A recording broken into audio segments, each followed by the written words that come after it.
What's up, guys? Welcome back to my channel. If you are new here, make sure you hit the like button, hit the subscribe button. If you are not new here, welcome back to another video. We are going to be diving into the second book of the Housemaids series. Out of all three books, this one was one of my favorites. I just thought there was a lot that happens in this book, and there's a lot that we're gonna unpack, so get some snacks and sit down. Basically, the book is like a couple years after the whole Winchester thing. She's living in New York, pretty much lives in like a crappy neighborhood. If I'm correct, she said she lives in the Bronx. Not safe, you know, just those vibes. But Millie can hold her own. I mean, we all know this at this point. She's also going to school. She's trying to like better her life, go to school, and get like a college degree. So the book starts off with her already having a job.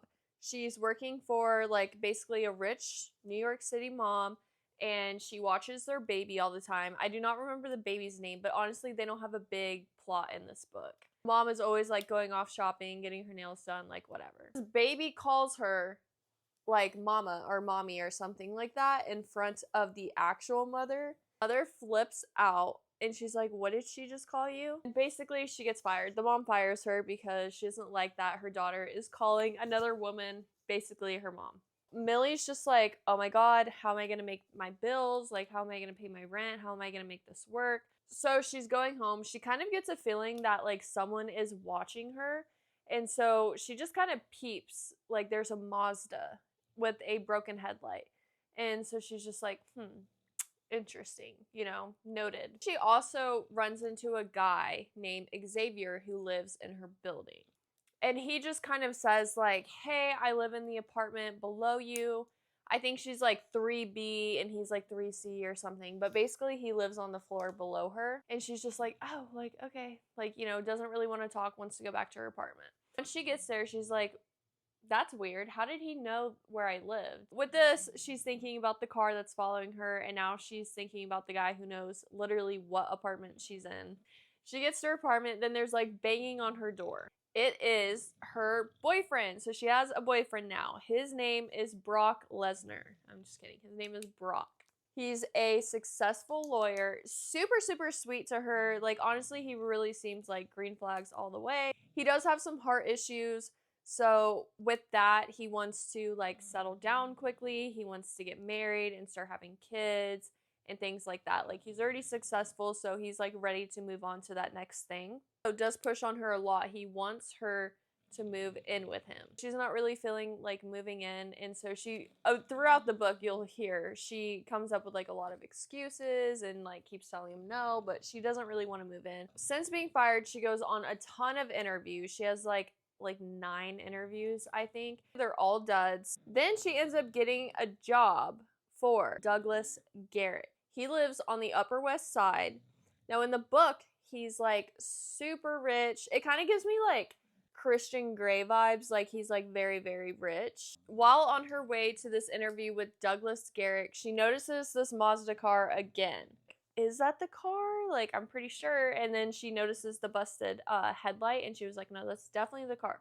So she just keeps it, you know, locked in. While she's at the Garricks, the husband explains to her that she would just be doing some cooking, cleaning, running errands, you know. His wife has a chronic illness and she stays in the guest bedroom. She basically doesn't come out, but just don't bother her. Millie's just like, okay, whatever. I need some cash, so I'll do the job. She tells her boyfriend, Brock, about her getting this job, and he's happy for her, of course, because he's a great supportive boyfriend. Something to point out is her boyfriend Brock has no idea that she went to prison. She doesn't want to tell him because she's like worried what he might think of her. So she like wants to tell him eventually, but like so far she hasn't, right? So moving forward a little bit, she's working at the Garricks now. And so she goes to go clean. The wife's name, the one that we have not seen or heard from, the wife's name is Wendy. They live in a big penthouse. And then she notices like the door is kind of cracked open. And so she's like, Wendy? And then like the door shuts, like whenever she tries to go over there. So there's a couple weird things that start to happen. She will see like dirty clothes in the dirty clothes like laundry basket. It'll be folded, which is like weird, obviously you usually just throw your clothes in the basket. She will make like dinner for Mr. Garrick, and then she also makes a plate for Wendy, but she'll be like, oh, do you want me to go take this to Wendy? And he'll like snap. He'll be like, you're not supposed to talk to her. Go in there, like whatever. You agreed to this whenever you took the job. Like, I will handle the plates, whatever, like taking dinner up to her. Millie starts to not really like the vibes of Mr. Garrick. She's like, I don't like how I haven't seen this Wendy lady like over the time that I've been working here. Like, this seems a little suspicious. One day, Millie hears like crying coming from Wendy's room. Millie, of course, goes to go check on her the first time that she kind of sees Wendy. Wendy at first was kind of ignoring her, and then she finally answered the door. And so this is when Millie first gets to kind of see Wendy through like the cracked door. Wendy basically tells her, mind your business, don't come in here. So Millie's like, okay. Some time goes on. Mr. Garrick gets Wendy a tennis bracelet, and it's like engraved with initials. I think it's like letters. It's something like this, but it's engraved. She's just getting bad vibes from them. She's like thinking in her head, going back in a time, and this is where we learn that after the whole Winchester thing, Enzo, the landscaper for the Winchesters that was in book 1, Millie and him kind of got together. They kind of went, I would say, like Bonnie and Clyde mode. They were helping women get out of their abusive relationships, and they were kind of like a little tag team. And they did that for like 6 months. Then we learned his mom got sick. His mom lives in Italy. So Enzo went back to Italy to go stay with her, you know, because she's sick and she's old and he didn't know how much time was left.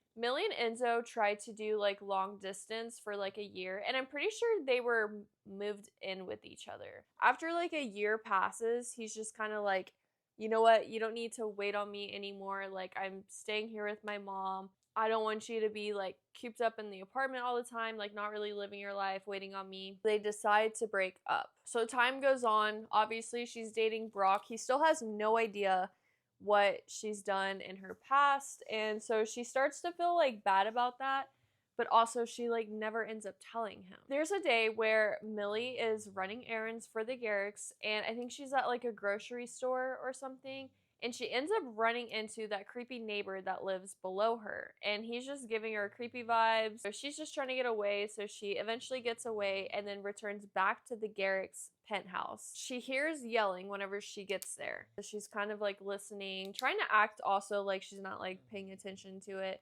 But Mr. Garrick comes downstairs like pissed, and he gives Millie a dress that he had bought for Wendy, and he was like, return this dress, blah blah blah. He doesn't give her a receipt. Oh, like, I need a receipt. But he's, like, pissed. He's not listening. And so she just kind of holds on to it for the meantime because she can't return the dress without the receipt. Like, don't even know where it came from. Things like that. So she's just holding on to it. After that, she goes back to her apartment and she runs into the creepy neighbor, Xavier, again. He tries to basically attack her. Pretty sure he basically tried to, like, take advantage of her, if you get where I'm going. So Millie, of course, is fighting back. She ends up pushing him like down some stairs. He's not moving. He's down at the bottom of the stairs, not moving. And she's like, oh shit, I just killed another guy. Like, you know, going down the stairs. She sees that he's alive. So she's like, okay, he's alive, but I'm still pissed. So she just starts kicking him in the ribs. Deserved. For being a fucking weirdo. And then she goes back up to her apartment like nothing. Now, me, I probably would have called the cops and been like, hey, this guy was trying to attack me. Explain it just to cover your own ass, you know? A witness saw all of this go down. The witness sees Millie kick him. She calls the cops. So the cops go up to Millie's apartment. They're trying to figure out what's going on, things like that. And then telling Millie that freaking creeper Xavier might want to press some charges. So now Millie's like, what the fuck? Which totally, I agree with her. Like, how is this being spun around on her? Not a good look. She tries telling them, like, no, I was attacked. Her boyfriend Brock was actually already on his way over to her apartment. And he's just like, Millie, you know, like, come stay the night with me tonight. He lives on another side of New York, obviously, like, a nicer part. I can't remember what part, but and next day she like goes to work doing laundry and she sees like some blood on the collar of the nightgown. She goes to lunch with her boyfriend Brock. They're sitting like outside, I'm pretty sure. She keeps getting this feeling that, again, she's being watched. And then she sees that Mazda, once again with the broken headlight, Brock again asks her to move in with him. She's just feeling like a little uneasy with everything, so she just says yes. While they're at lunch, she sees Douglas walking, and so he's with another woman. I saw the car, now I see Douglas. Like, she thinks Douglas is following her around. She just gets up from lunch and she just runs down the street to go follow Mr. Garrick. And she sees them go into another apartment building that is not the apartment that she goes and works at. Is he cheating? Like, you know, so she just doesn't get good vibes from Douglas. And she went back to her apartment. She sees creepy Xavier guy get arrested, drug charges, like outside of their apartment. And she's like, oh my god, this is great news. I don't have to move in with Brock. I can stay in my apartment. At first, like, I was like, bruh, she just keeps going to work. Like, when's stuff gonna happen? She finds a bloody handprint on the counter. The only bedroom, like, further down from that bathroom is obviously the guest bedroom where Wendy is staying. So she goes to go check on Wendy. Wendy, of course, is not answering her, and she's trying to talk to her. She's like, Wendy, you need to answer me. Da, da, da, da. So Millie eventually says, if you don't answer me, I will call the cops. So that gets Miss Wendy to go answer the door. Covered in bruises, dried blood. I think she has like a cut on her lip, like obviously like beaten up, you know? Just like, oh my god, like, you know, she wants to help her. And Wendy's like, no, you need to drop it. Coming up with excuses on how she's beaten up so badly. And Millie doesn't believe it, obviously. Millie gets a call from the ad agency. She wanted an ad directed towards them because that's like what she does. And so this ad agency does that. And they're like, hey, your payment never went through, so your ad never got put up. Of course, assumed Mr. Garrick got the number from the ad agency. She confronts Wendy on it. Millie's number was being tossed around by these New York rich wives, you know. Has Mr. Garrick call Millie. Millie starts to get closer with Wendy, and so Wendy gives her the tennis bracelet that Mr. Garrick gave her, and she was like, just take this. I don't even want to look at it. Like, I don't even want it. Just take it. My cat. So Millie and Wendy are trying to figure out a plan how to get her out of this. Like, Millie's like, I'm not going to give up on you. She obviously still works there, so she can keep an eye on Wendy and help, you know, whatever. Wendy tells Millie that she has a friend from, like, college who lives, like, on the outskirts of New York, I guess, kind of like farmland. Millie is going to rent a car. Then she's going to drive Mrs. Garrick out to this little motel. I think it's called in Albany. So I'm assuming it's like outside of New York, something like that. And then she's going to stay there the night, and the friend is going to go pick her up in the morning and take her back to her place. Now, I can't remember if Wendy goes out through the front of the building or out through the back. But I will tell you, I know the back of the building, like, does not have cameras.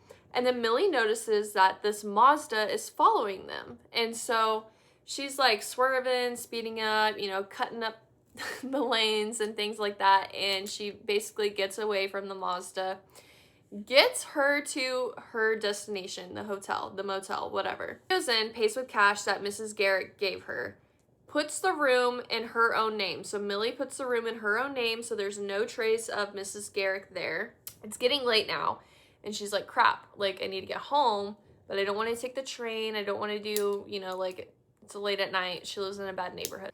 She sees the black Mazda roll up, and the passenger door just kind of opens. And turns out it's our boy Enzo, returned from Italy. Thought she would be mad at him, and he was just kind of watching her. He's been keeping an eye on her over the past few months. He's been back, and he's just helping her, like, stay out of trouble. Planted the drugs on that Xavier guy. So Millie gets a call from Mrs. Garrick saying that she got to the farm and Douglas found her and brought her back home. She you know, is trying to figure out another way to help Mrs. Garrick get out of this. So Wendy ended up finding actually a gun, like carved in a book, you know, like those really thick books, and then you cut it out and there's like something in the middle. And so she tells Millie, I want you to teach me how to use this gun. And Millie's like, no, we don't need that. She gets a call from Mr. Douglas and he says, we don't need you anymore. You can finish out the week and I'll pay you for the rest of the week, but after that, like, we don't need your services anymore. Thank you. So it's Millie's last day, coming up on her last day of work,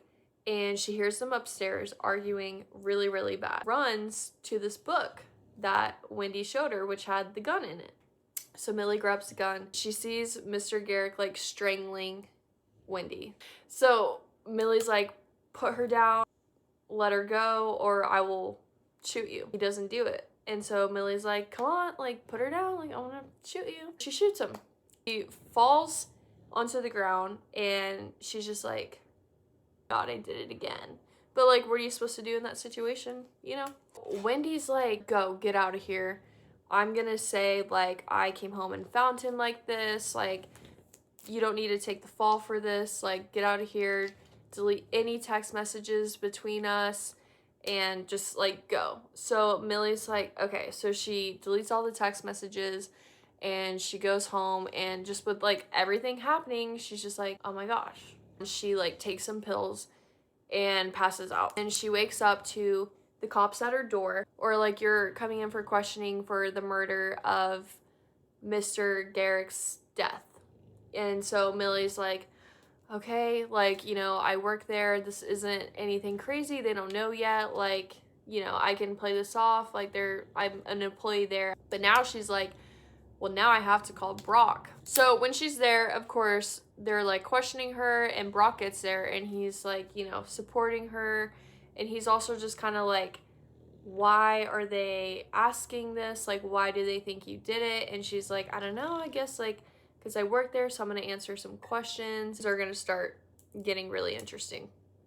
So the cops are like basically accusing her of having an affair with Mr. Garrick. No, that's not the case at all. Like, ask Wendy. Like, she can tell you how this dress was at her apartment, the dress that Mr. Garrick gave her to return, but she didn't have the receipt. And then they're like, actually, Wendy's the one who told us you were having the affair. When I read that, I was like, this bitch. Millie's just shocked. And then the boyfriend, of course, is sitting there, little Brocky Boo. He's sitting there and he's like, you were having an affair. This is why you canceled on me so many times. This is why you were distant. Like, all these things totally make sense in his mind, and I can see how it does. Wendy said that Mr. Garrick called her over to break it off, and Millie got mad and shot him. Like, I was getting nervous reading. I was like, oh my God, they have like a lot of stuff pinned on her. Like, how is she gonna get out of this? The boyfriend, Brock, believes all this, and so he's just like, I'm done. Good luck with a public defender. And Millie's just like sitting there, shook. But basically, she goes home. She's trying to call Wendy. Wendy, of course, is not picking up. Like, why are you gonna call Wendy? So she's like, you have a week to move out. And I was just like, oh my God, Millie's whole life is coming to an end. Turns on the news. Of course, the story of the big, rich guy, Mr. Garrick, is on the news channel. And the picture that pulls up as, like, Mr. Garrick. And she's like, that's not the guy. That's not who I work for. What? What do you mean? So part 2, it goes to Wendy's perspective. It was like 4 years ago. Her ultimate goal is to find a rich husband. Pretty self-explanatory. She wants to find a rich husband and seduce him and get married, so she's rich. Mr. Garrick actually seems like a very sweet guy. He, of course, is rich, but he didn't, like, really seem like that. Like, he doesn't like to spend his money. He seems very humble and things like that. Over the course of, like, them, you know, getting married and stuff, like, or before they get married, he makes her sign a prenup. Mr. Garrick's lawyer or secretary or something like that, was pushing the prenup because Mr. Garrick was like, oh, I don't need a prenup. She's the sweetest, whatever. And his secretary, assistant, whatever he is, accountant, I can't remember, no, you need a prenup. Like, he was just getting vibes from Wendy. She was like, yeah, like, you're gonna have to sign this prenup. And so Wendy, of course, was trying to throw a fit, like, our love, is it not more than, like, this prenup, whatever. So she signs it. She tries to, like, change Mr. Garrick. She finds him unattractive, ugly, and fat. And so she tries to put him on a diet. She tries to get him to wear expensive clothing, but that's just not really his style. Like, yes, he's rich, but he's just a very humble guy. They eventually buy, like, this little, I think, like, lake house or something, and then they have the big Manhattan penthouse. Mr. Garrick has, I think it's his assistant, and she's super sweet, like, worked for him, like, I think, like, almost 20 years, 15 years, 12 years, something like that. Very, very long time. So, but she obviously, like, considers him family and all that. Wendy is, like, going to leave the apartment. She runs into the assistant and, like, bumps into her, and Wendy's like, ugh, like, what? Why are you in my way? And the assistant is just so nice. And she's like, hey, Wendy. And then Mrs. Garrick was like, you can call me Mrs. Garrick. Like, she's just, like, a big bitch. She's trying to talk to her. She's like, what are you gonna go do? And Mrs. Garrick is like, I think, oh my goodness, the snoring. I'm gonna go furniture shopping, like, you know, whatever, because she wants to redo the apartment. The assistant is like, oh, you should go check out my husband's furniture store. And she actually likes it. She meets the assistant's husband. Do you get where I'm going with this? I think his name is Russell. They start to have an affair with each other. Garrick finds out about the affair. They're not happy. She hates Mr. Garrick. Wendy does. They ultimately decide to get, like, a divorce. Wendy's like, you know what? Whatever. In the prenup, it's stated that if we were to get divorced, I will get $10 million. That works for me. Like, let's just get a divorce. Like, actually, there was a clause that said if you basically were unfaithful, you get no money. This is her off. So he tells her, you can stay in the penthouse for a couple months until I sell it. Until then, or after that, like, you're on your own. Mrs. Garrick comes up with a plan with Russell, the boyfriend. Of course, Mr. Garrick was never gonna hurt her. She always knew that. Had Millie's number from lunch. Mr. Garrick moved out. He's at, like, their, I think it's, like, in Long Island. He's in their, like, little cottage house, lake house, whatever. She's staying in the penthouse for months with her boyfriend. The boyfriend is pretending to be Mr. Garrick. What? Wendy calls the real Mr. Douglas over, and so she's like, you know what? I'm ready to sign the divorce papers. Like, come, let's just get this over with. She wants to have Russell do her dirty work. She wants to have Russell shoot Mr. Garrick. So Mr. Garrick is sitting on the couch, and Russell's, like, started back out. He's like, I don't know if I can, like, kill this guy, you know, like, this is a little freaking insane. He backs out. He's like, I can't do this. Like, I can't do this. So Wendy's like, I have to do everything. Goes and, like, confronts Mr. Garrick, and Mr. Garrick's like, yo, like, I don't think he said yo, but he's like, whoa, like, what are you doing? And so she shoots him dead. So real Mr. Garrick is dead. They put, like, blanks in the gun. So when Millie shot off the gun, her fingerprints and all that, like, were on the gun. I'm trying to figure out how the fake blood got there, because when she shoots Mr. Douglas, it says there's, like, a pool of blood. But I forget how that happens. I think they had, like, something, like, come out of the... Can't let this get pinned on me, so she calls Enzo. Enzo obviously had been watching her for months, and I think they go to, like, a coffee shop, and Enzo tells Millie, like, just wait in the car, and he goes in there and ends up seeing the assistant of Mr. Garrick, so Russell's wife. He's got Italian charm, so he can get, like, whatever answers he needs, like, out of women. Oh, fuck. Freaking thing died. Oh, my mic is dead. She tells the Italian guy that her husband's actually on a work trip right now. Wendy and Russell are at this cabin. I think they did it. Like, they pulled it off, whatever. Wendy's like, I'm gonna get so much money and all this. They're sitting in the bathtub, having wine. They're in this cabin. Millie finds out she has a warrant out for her arrest for Mr. Garrick's murder. And so now it's like time's crunching. So they're trying to figure out a game plan. She wants to get revenge on Wendy, so she takes Enzo's keys and drives off. and Enzo like doesn't know. I think he's like in the bathroom or in the room. He's trying to find out some information, so he calls his friends. So Wendy goes to get more wine, and she notices that the window is open, and she's like, oh, that's weird, you know, like the window should be shut, but doesn't really do anything about it. She gets a call from the lawyer, and the lawyer, or the assistant or secretary of Mr. Garrick, he was basically like best friends with Mr. Garrick. Wendy doesn't like him, and he doesn't like Wendy. So she's like, oh, I'm gonna enjoy this call, like whatever, because now he's gonna have to, you know, deposit all the money to me. And then he's like, oh, like I'm so happy to inform you that Mr. Garrick actually changed his will and that he gave all of his money to charity. She's like pissed. And so she hangs up the phone. She gets another call right after that. And so she just picks it up and she's like, yes, you know. And then it's the police. And so the police are like, hey, so we actually haven't found Millie. We just wanted to talk to you because looking at the cameras, Mr. Garrick didn't arrive until after Millie left. And she's just like, what the fuck? You know, like she's trying to figure it out. And they're like, yeah, the camera's on the back entrance. Now, remember when I said earlier there was no cameras?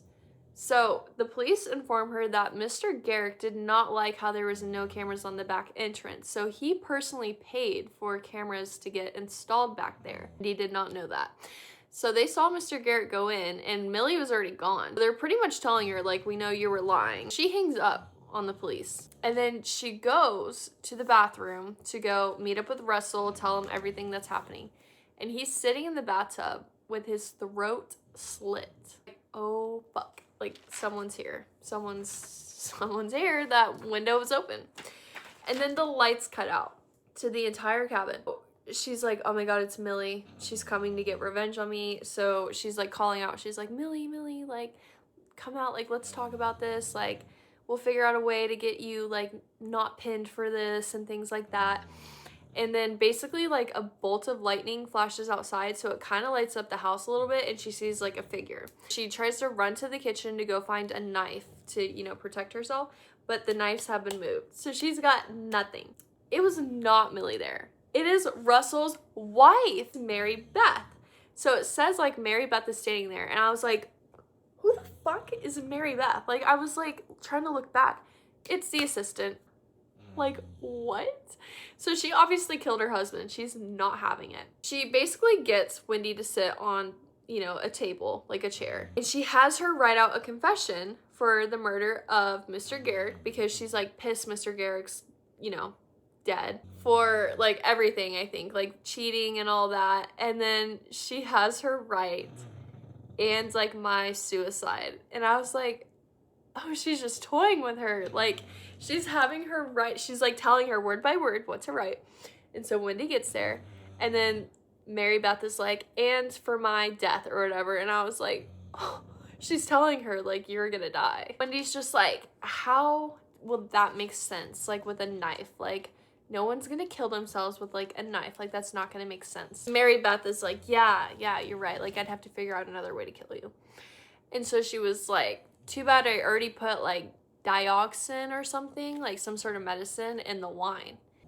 It is for heart problems. So Mr. Garrick had heart problems, and same thing as Brock, the boyfriend. She's gonna die either way. Like, Wendy's gonna go. And so it's already in her system, and I was just like, ugh. So skip forward, she dies. Millie wakes up in Enzo's car, because remember, she took Enzo's car, which I thought she was going to be going to the cabin, but she wakes up. A bunch of missed calls from Enzo, and he's like, meet me at the police station, like, you know, bunch of calls and texts. She finds out that Wendy died. She's like, clear, all that. Wendy confessed to it, and a note and everything, and so she's good to go. The police officers basically tells her, like, hey, I know what you're doing. If you need help, you know, like, on the inside, like, have a friend on the force. I'm your guy. Pretty much the end of the book. Enzo was able to talk his way into that landlady, like, letting them stay in the apartment with his Italian charm. Enzo's moving in with her, and the ex-boyfriend shows up to get his belongings. she gives him the box, and then he's like, hey, do you have like my medicine in here, like the dioxin or whatever it's called? And she's like, no, I think like I may have thrown that out, like whatever. I'm right. I think Millie gave Mary Beth a bottle because she obviously found out that Russell was pretending to be Mr. Garrick, and so already knew Mary Beth from the conversation in the coffee store. So I'm pretty sure that's how she got a hold of it.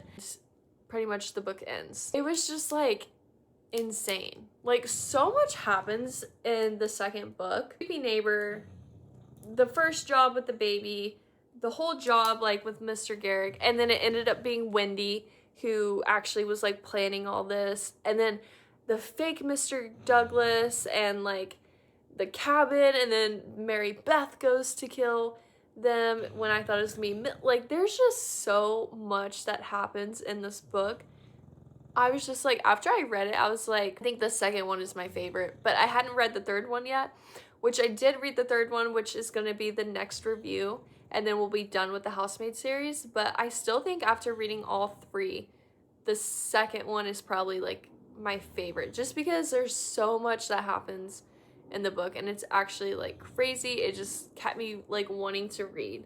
So that is it for the review. I would give the second book, like, I think I gave it like out of 5 stars on my apps. I think I gave it 5 stars.